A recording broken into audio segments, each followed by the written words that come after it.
Bagian keempat, tentang istri seseorang. Bab 1, tentang tata cara hidup wanita bajik dan kebiasaannya selama ketidakhadiran suaminya. Seorang wanita yang memiliki kebajikan, yang mencintai suaminya, harus bertindak selaras dengan kehendak suaminya, seakan-akan suaminya adalah perwujudan seorang dewa. Dan dengan seizin suaminya, sang istri dapat mengambil alih peran suaminya dalam mengurus keluarga. Sang istri harus senantiasa menjaga kebersihan rumahnya, menyusun bunga-bunga berbagai jenis di berbagai bagian rumahnya, membuat lantainya bersih dan mengkilat sehingga keadaan rumah terlihat rapi lagi indah.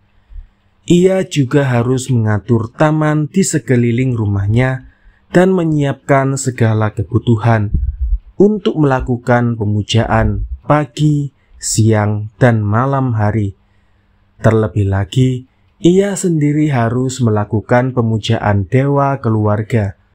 Karena menurut Gonardia, tak ada hal yang menarik hati kepala keluarga terhadap istrinya selain dari hal-hal yang disebutkan di atas. Terhadap orang tua, sanak saudara, teman, saudara wanita, dan para pelayan suaminya, sang istri harus memperlakukan mereka secara layak, seperti yang berhak mereka dapatkan. Di kebun ia harus menanam berbagai macam tanaman sayur, tebu, dan pohon ara atau beringin, tanaman mostar, tanaman parsley, tanaman adas, dan tanaman Xanthogymus pictorius. Beberapa rumpun berbagai jenis tanaman bunga seperti terapa bispinosa, melati, Jasminum grandiflorum, amarat kuning, melati liar, Tabernamontana Cononaria, Nadia worta, bunga mawar Cina, dan lain-lainnya. Juga harus ditanam bersama dengan rumput wangi, Androgobon, Sinanthus, dan akar rumput wangi tanaman Androgobon miricatus. Ia juga harus membuat tempat duduk dan rumah kecil yang dinaungi tanaman merambat untuk berteduh di dalam taman, dan pada taman itu terdapat kolam, sumur, serta bak penampung air. Sang istri hendaknya menghindari kumpulan pengemis wanita, biksuni Buddha, wanita tanpa kasta, wanita penghibur, wanita peramal, dan dukun. Dalam hal makanan, sang istri harus senantiasa mempertimbangkan makanan-makanan yang disukai dan dibenci suaminya, dan apa-apa yang baik bagi suaminya atau yang merugikannya. Ketika sang istri mendengar suara langkah kaki suaminya menuju rumah, ia harus segera bangun dan segera menyiapkan diri untuk menerima perintah suaminya. Ia bisa membasuh sendiri kaki suaminya atau meminta pelayan wanitanya untuk melakukannya. Jika ia bepergian kemanapun juga dengan suaminya, ia harus mengenakan perhiasannya. Tanpa persetujuan suaminya, sang istri tidak boleh mengundang atau menerima undangan, menghadiri upacara pernikahan atau upacara persembahan kurban, atau duduk-duduk bersama teman-teman wanitanya, serta juga mengunjungi kuil. Jika sang istri ingin terlibat dalam suatu permainan atau olahraga, ia tidak boleh melakukannya jika hal itu bertentangan dengan kehendak suaminya. Dengan cara yang sama, ia harus senantiasa duduk setelah suaminya duduk, bangun lebih dulu dibandingkan suaminya, dan tidak sekali-kali membangunkan suaminya yang sedang tertidur. Dalam rumahnya hendaknya terletak di tempat yang terpencil dan agak ke belakang hingga tidak dilewati atau dimasuki orang asing. Keadaan dapur harus senantiasa bersih dan rapi. Jika suaminya melakukan suatu kesalahan, sang istri tidak boleh langsung menyalahkan suaminya.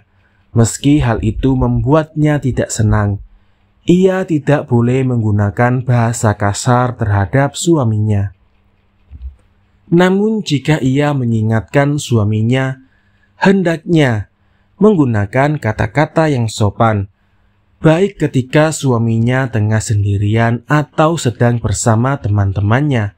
Selain itu, sang istri tidak boleh menjadi wanita yang gemar mencaci maki atau juga mengomel.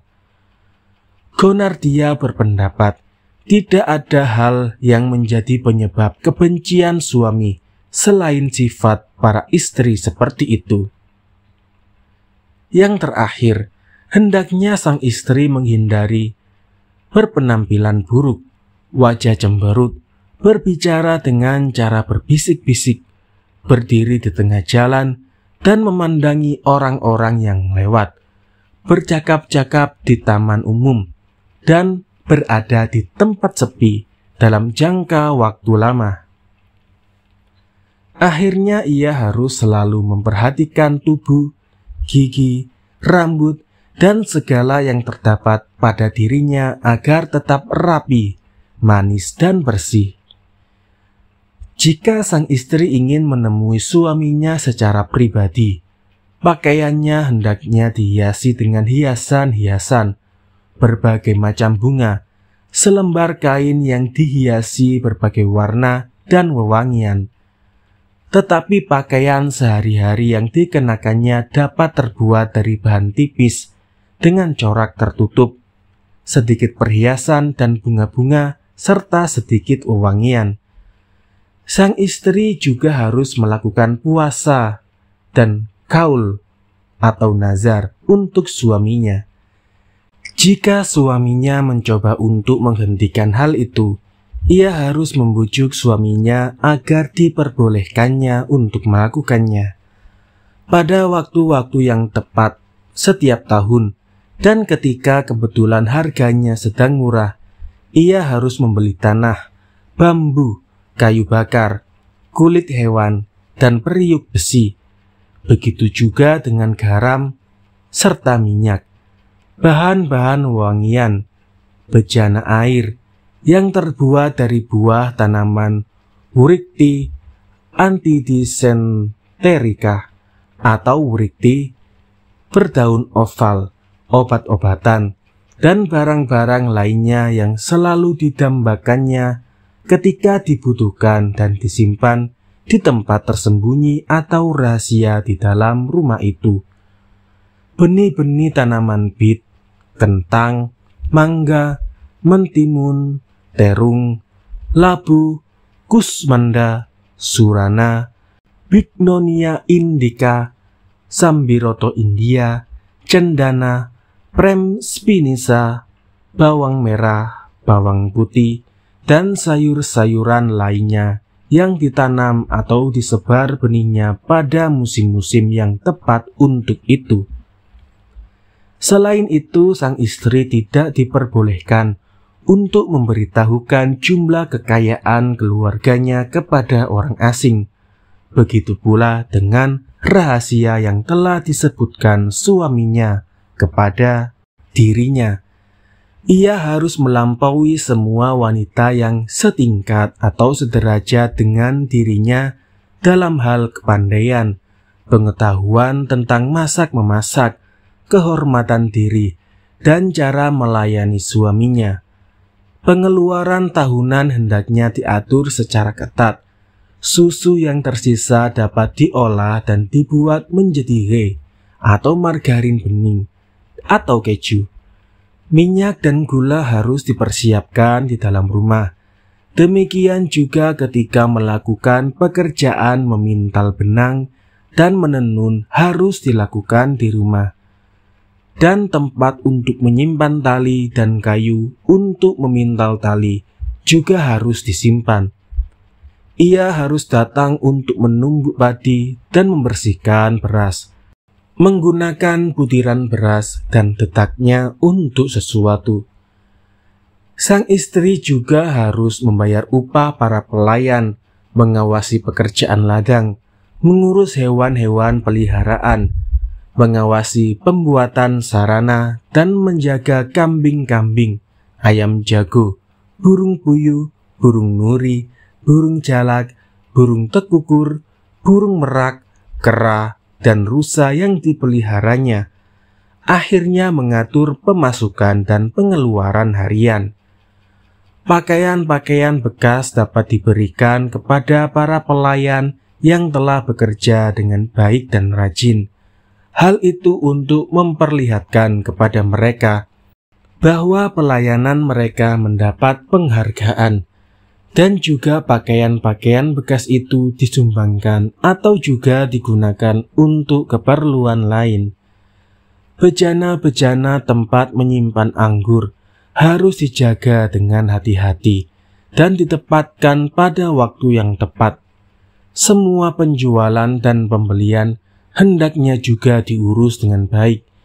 Sahabat-sahabat suaminya harus disambutnya dengan baik, diberinya bunga, wewangian, dupa, daun sirih, dan pinang. Ia harus memperlakukan kedua mertuanya dengan layak, seperti perlakuannya kepada kedua orang tuanya sendiri. Keinginan keduanya senantiasa ia penuhi, tidak pernah menentangnya. Bicara dengan keduanya secara seperlunya, dengan tutur bahasa halus, tidak tertawa terbahak-bahak ketika keduanya datang, dan memperlakukan sahabat atau musuh keduanya seperti caranya memperlakukan sahabat atau musuhnya sendiri. Sebagai tambahan, selain hal-hal tersebut di atas, sang istri juga tidak boleh terlalu sering mengeluh atau terlalu sibuk dengan kesenangan-kesenangannya sendiri. Ia harus memperlakukan para pelayannya dengan perlakuan yang sama, memberinya hadiah pada hari-hari libur dan hari raya. Satu hal yang harus dipegangnya, ia tidak akan memberikan sesuatu tanpa sepengetahuan suaminya. Dengan demikian, berakhirlah pembicaraan tentang wanita yang terpuji. Selama ketidakhadiran suaminya yang sedang melakukan perjalanan, istri yang terpuji harus mengenakan perhiasan-perhiasan yang membawa keberuntungan dan menjalankan puasa sebagai penghormatan kepada para dewa. Ia tetap harus mengurus rumah tangga sambil sesekali mencari tahu tentang kabar suaminya. Ia harus tidur di dekat wanita-wanita tua di dalam rumahnya dan membuat dirinya sama dengan mereka. Ia harus mengawasi, menjaga, dan merawat barang-barang kesukaan suaminya. Pekerjaan-pekerjaan yang telah dilakukan suaminya hendaknya ia teruskan. Tidak seharusnya ia pergi, meski untuk mengunjungi kaum kerabatnya, kecuali dalam satu kesempatan sangat penting yang berupa kegembiraan maupun kesedihan. Jika ia harus pergi, ia harus mengenakan pakaian yang biasa ia kenakan dalam perjalanan dengan iringan para pelayan suaminya. Ia tidak boleh tinggal di tempat yang ditujunya itu dalam jangka waktu lama. Puasa dan pesta yang dilakukannya harus sepengetahuan orang-orang tua di rumahnya. Ia harus berusaha menambah pemasukan keuangan keluarga dan memperkecil pengeluaran. Pembelian dan penjualan yang dilakukannya berdasarkan cara yang biasa dilakukan para pedagang, dengan pengawasannya secara langsung dan dengan bantuan para pelayannya yang jujur. Ketika suaminya pulang dari perjalanan, ia harus menyambutnya pertama kali dengan pakaian yang biasa, sehingga suaminya mengetahui bagaimana ia menjalani kehidupannya selama ia tinggal bepergian. Ia juga membawakan kepada suaminya beberapa hadiah dan juga beberapa bahan yang digunakan untuk pemujaan para dewata. Dengan demikian berakhirlah bagian yang berhubungan dengan kebiasaan seorang istri selama ketidakhadiran suaminya sedang dalam perjalanan. Terdapat beberapa syair yang menjelaskan hal itu sebagai berikut. Istri, apakah ia seorang wanita dari keluarga bangsawan atau seorang janda yang masih perawan, yang dinikahi kembali atau seorang selir, harus menjalani kehidupan yang suci, senantiasa setia kepada suaminya, dan melakukan segalanya demi kesejahteraannya. Wanita-wanita yang bertindak sesuai dengan pencarian dharma, arta, dan kama akan mendapatkan kedudukan tinggi, dan biasanya membuat suami mereka membaktikan diri kepada mereka. Bab 2. Perihal berbagai sikap para istri. Tentang sikap istri tua terhadap istri lain suaminya, dan tentang sikap istri muda terhadap istri-istri yang lebih tua. Tentang sikap janda perawan yang menikah lagi. Tentang seorang istri yang tidak disukai suaminya. Tentang wanita dalam harem raja, dan tentang sikap seorang suami kepada istri-istrinya. Alasan seorang suami menikah kembali sementara istrinya masih hidup dimungkinkan oleh banyak hal. Antara lain adalah 5 hal berikut ini. 1. Kebodohan atau sifat buruk dari si istri. 2. Sang suami tidak menyukai istrinya. 3. Sang suami menginginkan keturunan. 4. Si istri melahirkan anak-anak perempuan secara terus-terusan. 5. Si istri tidak dapat menahan talak suaminya. Sejak awal, seorang istri harus berusaha keras untuk menarik hati suaminya dengan menunjukkan pengabdian, sikap, dan kebijaksanaan yang terus-menerus kepadanya. Tetapi bagaimanapun halnya, bila ia tidak bisa memiliki anak, ia sendiri yang harus meminta suaminya untuk menikah lagi dengan wanita lain. Ketika istri kedua itu dinikahi dan dibawa ke rumah tersebut, sang istri pertama tersebut harus memberikan posisi yang lebih tinggi pada istri kedua dan menganggap madunya itu sebagai saudara wanitanya sendiri. Pada pagi hari, sang istri tua harus memaksa istri muda untuk berhias diri agar dapat ditunjukkan pada suami mereka. Sang istri tua harus tidak merasa keberatan jika suaminya hanya menunjukkan rasa sukanya pada istri kedua. Jika istri kedua melakukan sesuatu yang tidak menyenangkan suaminya, sang istri tua tidak boleh membiarkannya, namun harus selalu memberikan saran yang terbaik dan harus mengajarkan pada istri muda untuk melakukan berbagai macam hal ketika suaminya berada dengannya. Anak-anak yang dilahirkan oleh istri muda harus diperlakukan dengan baik oleh sang istri tua, sebagaimana sang istri tua memperlakukan anak-anaknya sendiri. Ia juga harus memperlakukan pelayan istri kedua dengan lebih baik dibandingkan pelayannya sendiri. Teman-teman istri kedua harus ia perlakukan dengan penuh kasih sayang dan ramah tamah. Dan terhadap sanak saudara istri kedua, istri pertama harus memperlakukannya dengan rasa hormat. Jika masih terdapat istri-istri yang lainnya selain dirinya, istri tua itu harus bergabung dengan istri yang langsung berada pada urutan setelah dirinya, dan menghasut istri yang belum lama berselang menjadi kesayangan suaminya untuk bertengkar dengan istri baru yang kini menjadi kesayangan suaminya. Setelah melakukan hal itu, istri tua akan menunjukkan simpatinya pada istri urutan setelah dirinya, setelah mengumpulkan semua istri lainnya. Istri tua mencela istri baru kesayangan suaminya dan menudingnya selaku wanita jahat yang memiliki rencana jahat tanpa melibatkan dirinya. Jika istri baru itu terlibat pertengkaran dengan suaminya, maka sang istri tua akan mengambil bagian dengan memberikan dukungan palsu pada istri baru hingga pertengkaran itu semakin menghebat.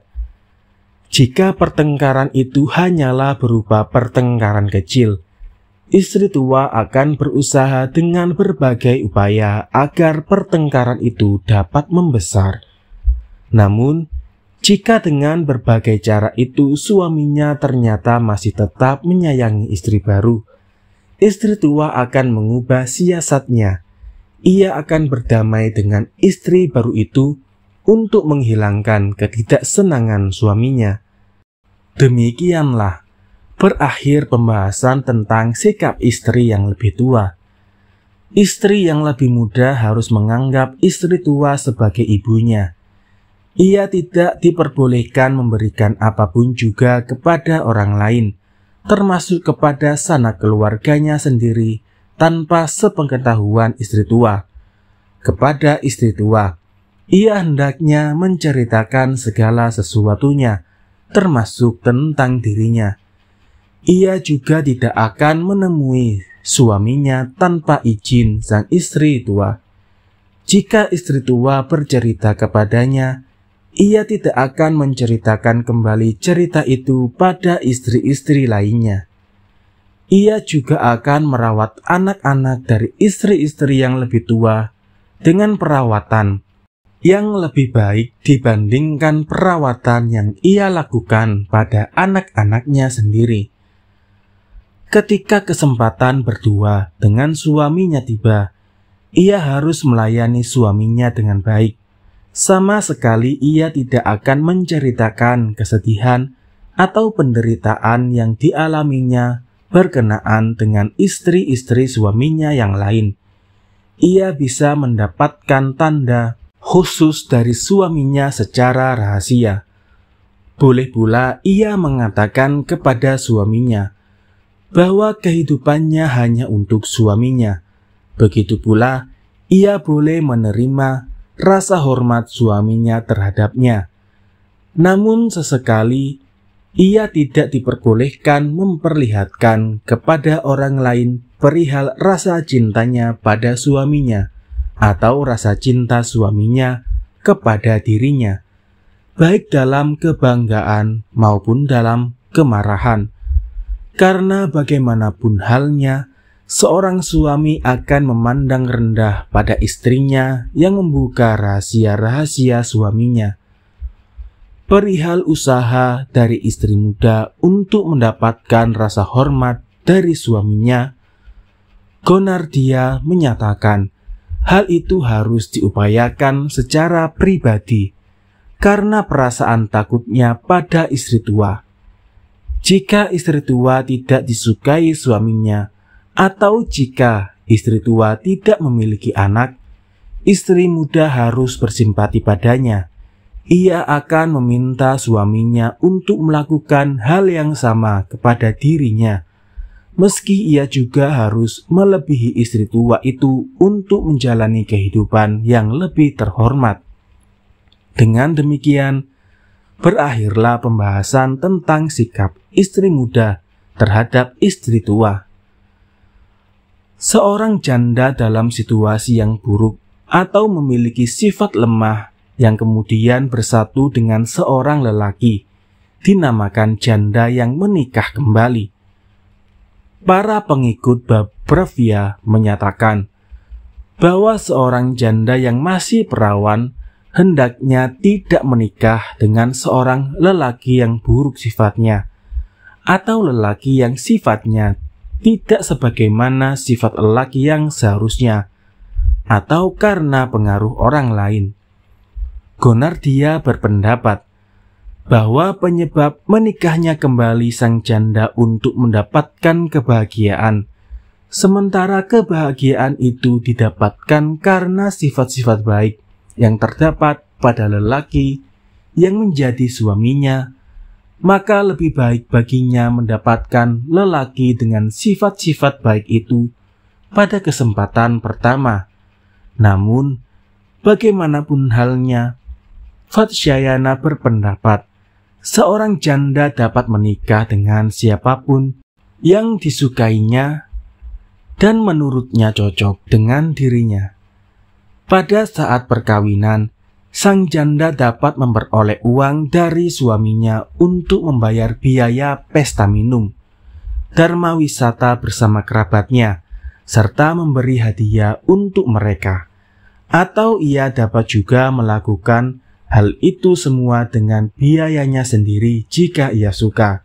Dengan cara yang sama, sang janda dapat mengenakan perhiasan pemberian suaminya atau miliknya sendiri, mengingat hadiah kasih sayang saling diberikan keduanya. Tidak ada aturan yang baku tentang hal itu. Jika ia meninggalkan suaminya setelah perkawinan itu atas keinginannya sendiri, maka ia harus mengembalikan apapun juga yang telah diberikan suaminya itu, dengan pengecualian hadiah kasih sayang yang diberikan satu sama lain. Namun demikian, jika ia diusir oleh suaminya, tidak perlu baginya untuk mengembalikan apapun kepadanya. Setelah perkawinannya, ia harus tinggal di rumah suaminya sebagai salah seorang anggota utama keluarga. Namun demikian, ia harus memperlakukan wanita-wanita lain dari keluarga tersebut dengan baik, memperlakukan para pelayan dengan keramahan dan kedermawanan, dan seluruh teman keluarga dengan sikap baik dan kekeluargaan. Ia dapat menunjukkan bahwa ia memahami seni keterampilan 64 dibandingkan wanita-wanita lain di rumah tersebut. Jika terjadi pertengkaran dengan suaminya, sekali-kali janganlah ia mencela atau mencaci suaminya dengan keras.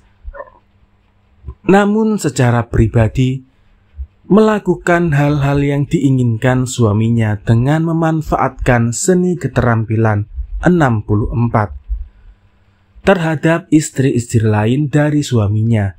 Ia harus membantu mereka. Ia juga harus memberikan hadiah untuk anak-anak mereka, bersikap laksana ibu mereka, serta membuatkan perhiasan atau permainan untuk mereka.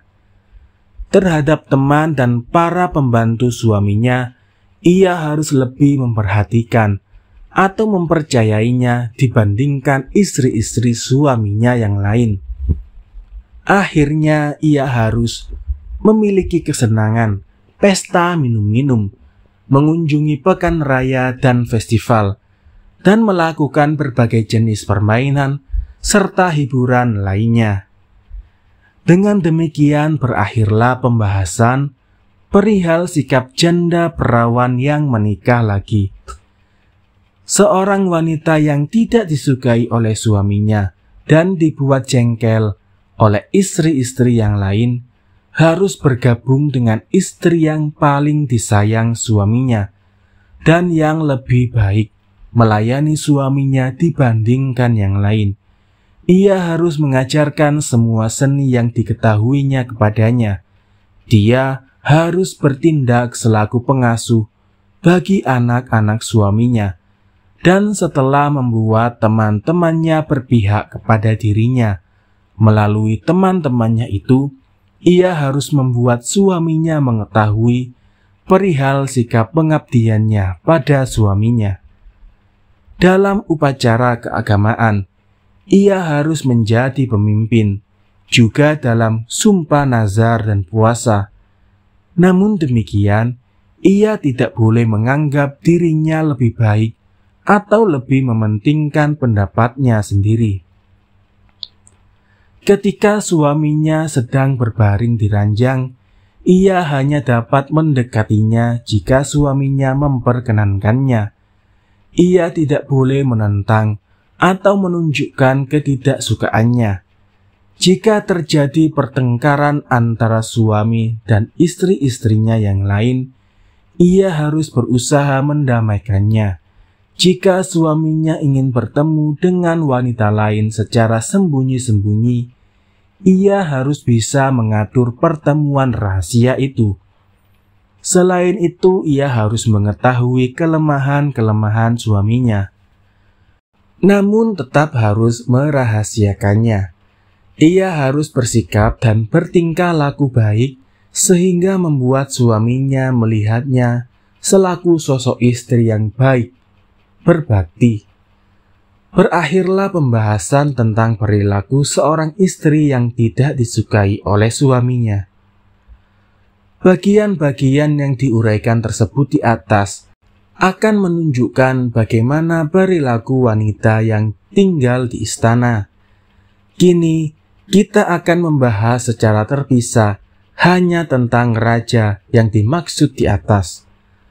Para pelayan wanita dalam harem yang disebut Kancukias, Mahallarika, dan Mahallika harus membawakan bunga, berbagai wewangian, dan pakaian dari istri-istri raja kepada sang raja. Setelah menerima semua itu,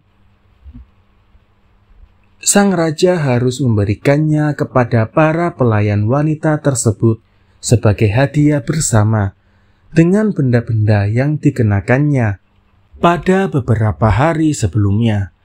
Pada sore harinya, raja setelah berpakaian dan mengenakan perhiasannya, sang raja akan bertanya pada para wanita yang juga telah berpakaian indah dan mengenakan perhiasan mereka di dalam haremnya. Setelah masing-masing dari para wanita itu mendapatkan tempat dan kehormatan dari sang raja akan melakukan perbincangan yang menyenangkan bersama mereka.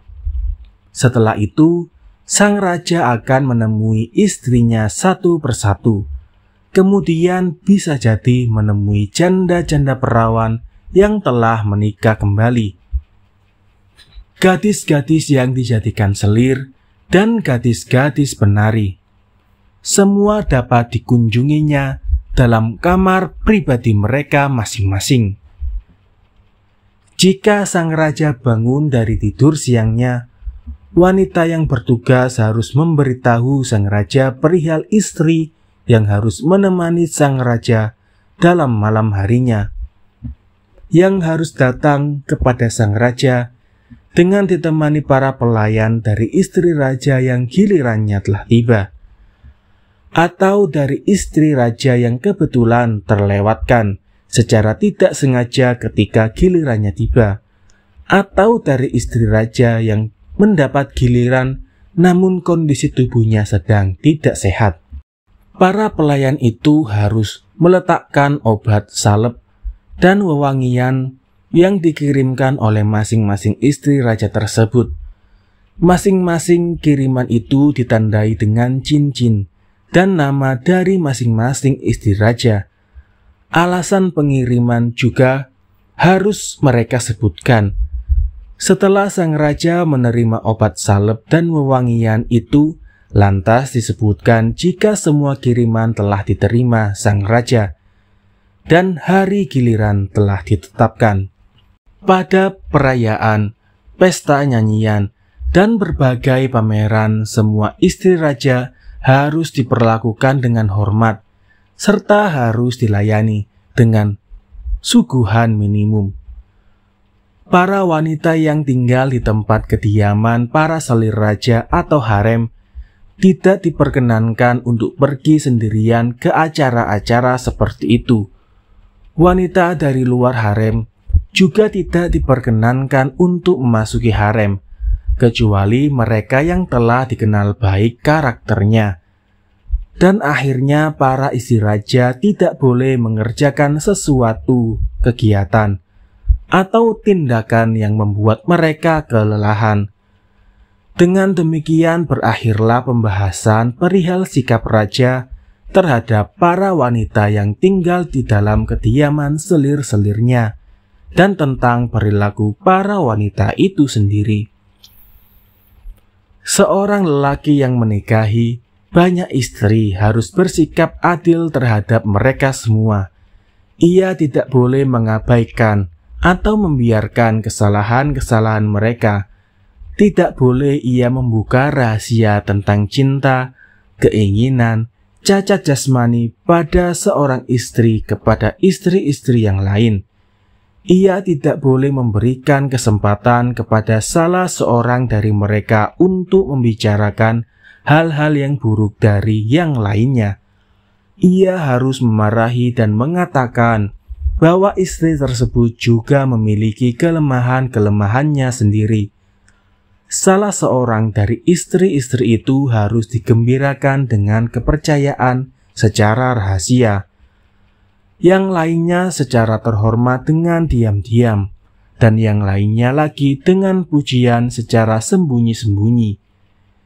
Ia harus menyenangkan mereka semua dengan mengunjungi taman-taman, dengan berbagai macam hiburan, dengan aneka hadiah, dengan menghormati sanak saudara mereka, dengan menceritakan rahasia-rahasia kepada mereka, dan akhirnya berkumpul dengan mereka dalam cinta kasih. Seorang wanita muda yang memiliki sifat-sifat baik dan bertingkah laku sesuai ajaran kitab suci atau Dharma Sastra akan memenangkan hati suaminya dan mendapatkan superioritas di atas istri-istri lainnya.